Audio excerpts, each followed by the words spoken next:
Hi, Bill, Mufasajeep. We're gonna go ahead and do some upgrades to Heffalump. So, what it was last time we were out at an event, Angela was trying to get Heffalump to go to four-wheel low, and I don't know, it was between the Z-Link being really crappy, which is the stock linkage that you pull and it kind of zigzags back and forth. It tends to bind, especially when you lift them, and with age. So we're switching from that crappy Z-Link that Jeep had put all the TJs under, and we're pretty much putting in the number one, the very best.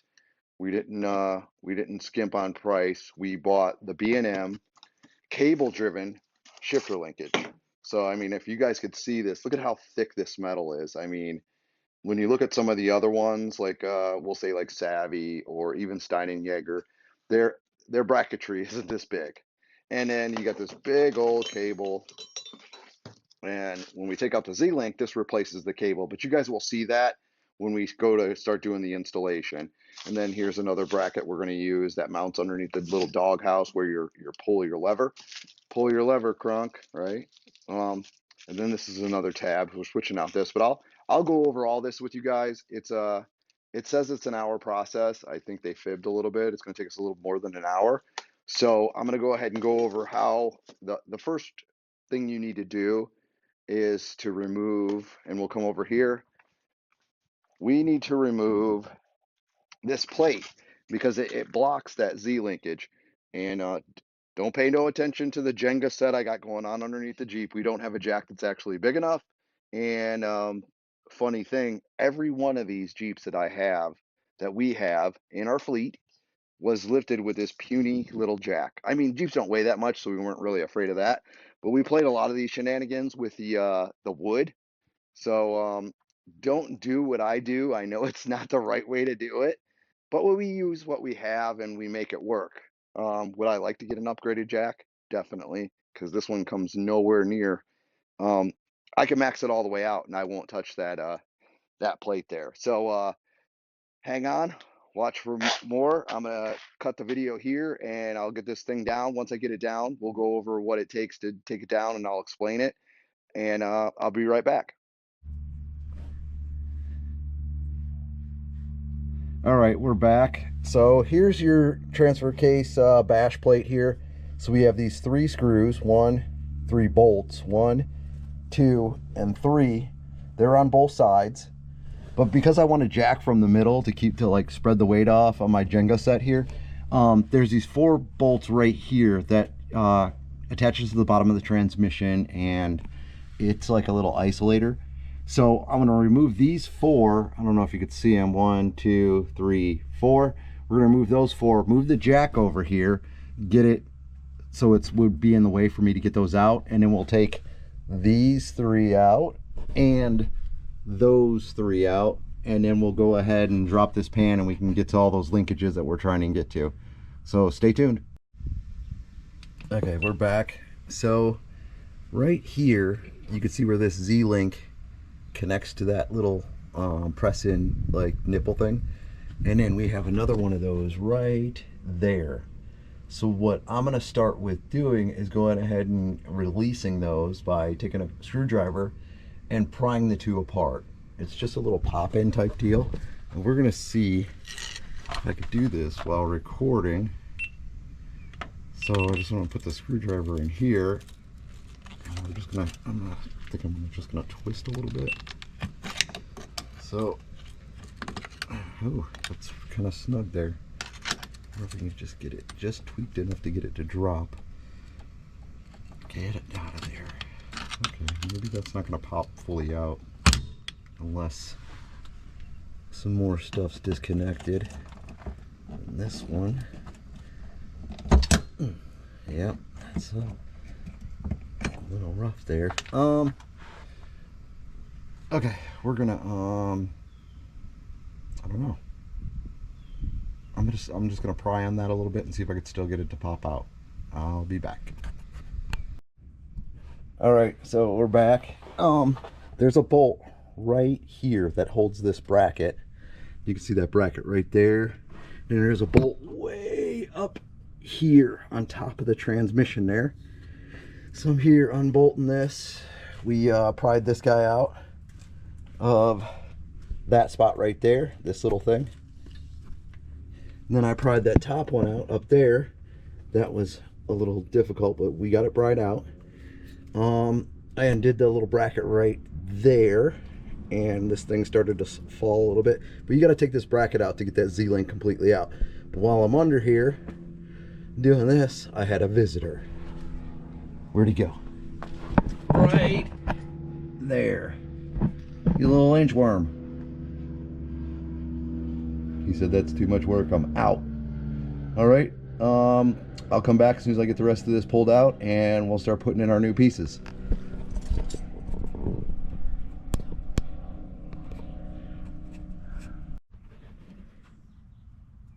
Okay, now that we're back, we're on the driver's side. So we pull the carpet back and we expose these 4 bolts here. 1, 2, 3. You can see that one's kind of up underneath the carpet. Remove those, and that removes that bracket that the linkage used to connect to, because then the new kit, you get a new bracket with it. So we're going to go ahead and remove those and save the hardware, because I believe the new kit didn't come with these bolts. We have to reuse those. So we'll be back once we get this out. All right, we're back. So I got that plate out, and this is the plate that replaces the one that we just pulled out. So one of the things you got to do is you're going to have to put these grommets in. So you put them in from the back, because this mounts up underneath the Jeep like so, where this B&M is exposed when you look up underneath the Jeep, and it's running the right way so you could read it and all that. So I'm going to go ahead and put those little grommets. You see I already put this one in, so it slid right in there. I didn't have to use any grease or anything like that. I just popped it right in. So let me go ahead and get those in, and we're going to mount this thing back up to the body of the Jeep. All right. All right, we're back. So we see all of our old linkages out. This was mounted to the tub behind here. So we took these screws out, and I was wrong. With the B&M kit, we didn't need to reuse these screws. So it comes with screws, so these screws that go in here, they replace with their kit, which is cool. Here's our yucky old Z linkage, and you can see it binds up. It's not, the cable is just a massive upgrade to this kit. Like, you could see how much play we have this way and that way, because it's just rubber grommets that hold that in. So they tend to like lock up and bind up, and you're out at an obstacle course or whatever trying to get it.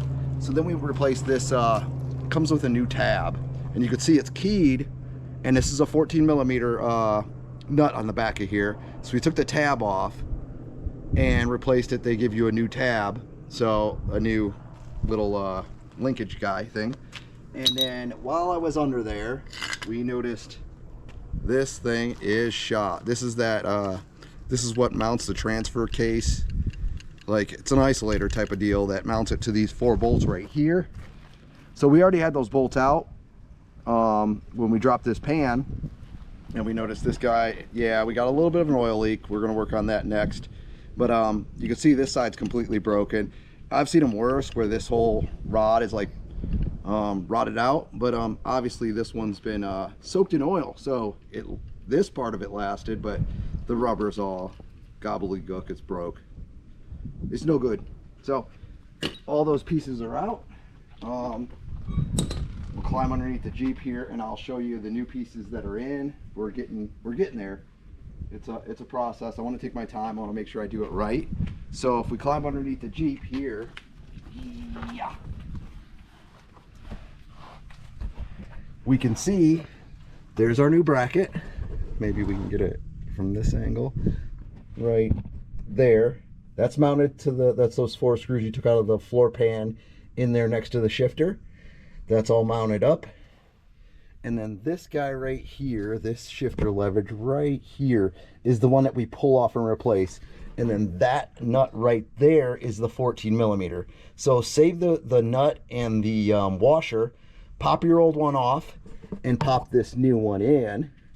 And then we could see up here is our new bracket. So that was 2 nuts. One's up over top, kind of hard to get to, and the second one isn't very pleasurable either. It's right here. So we got all that. Now we're ready to slide our cable in and make our adjustments. So I'll have you back when we do that. And then this thing was the 4 bolts. This is the new transmission isolator mount thingy with the rubber in it. So you take these 4 nuts off, save your nuts, and throw the old one away, and then pop this new one in place. Angela just ran up and grabbed it real quick once we noticed how poor of a condition it was in. This cost us $41 through AutoZone, and it's easy to swap it. When you get the pan down, it took me maybe 10 minutes, not even, just to undo those 4 bolts, pop the new one in place, crank this thing back down, and it's ready to go. We got a nice new, you can see this one has no play in it, so it should feel a little more steady with this one in. But we'll have you back once we get this cable in place, and I'll show you the cable and how the ends go and stuff like that. All right, we're back. So we got the cable in place. You see how it kind of has a big loop so it don't bind, and then it comes down into here. So what I did is I put the cable in loose, so those 2 brass nuts up here I left a little loose.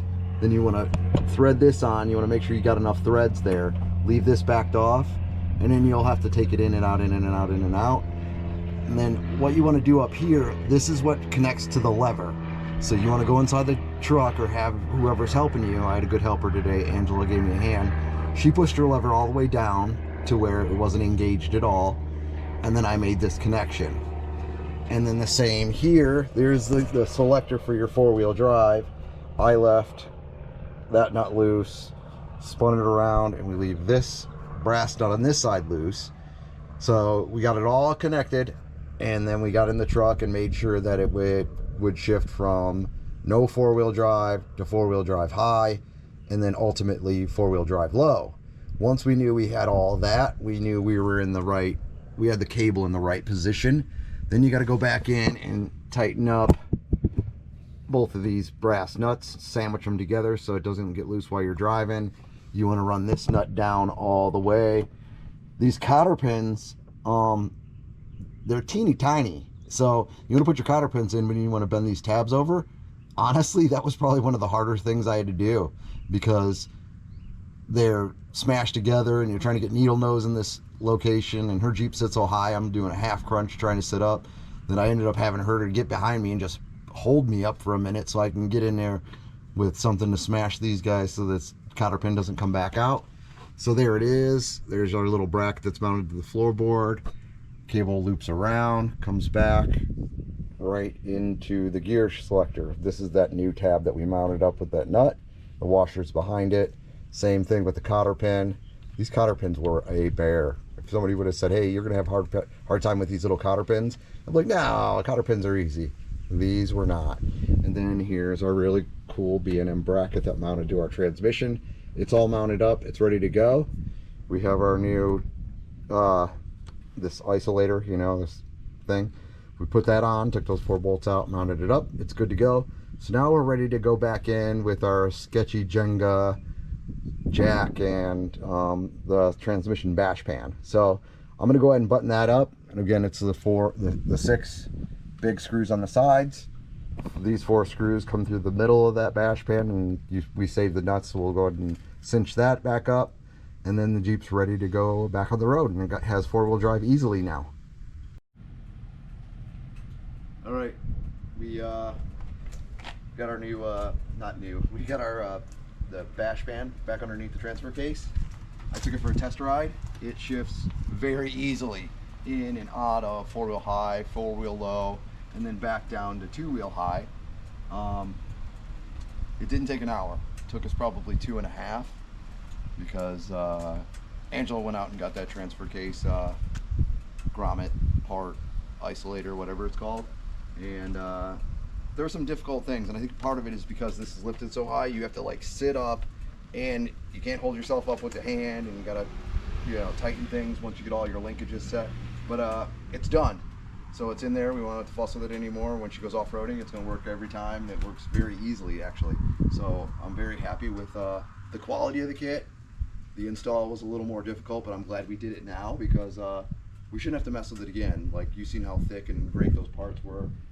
B&M, I think they did a really good job with the kit, and I'm a big fan of it now that we have it installed. So 2.5 hours of your life, but then it makes this so it's always going to get 4-wheel drive like it should. I mean, why would you have a Jeep if you can't get 4-wheel drive low? It's like, I don't know, you may as well add a different car. So having a Jeep, making sure you can always have that 4-wheel drive as an option, 4-wheel drive low as an option in case you get stuck, is definitely something you want to do. So again, we'll see you on the next video.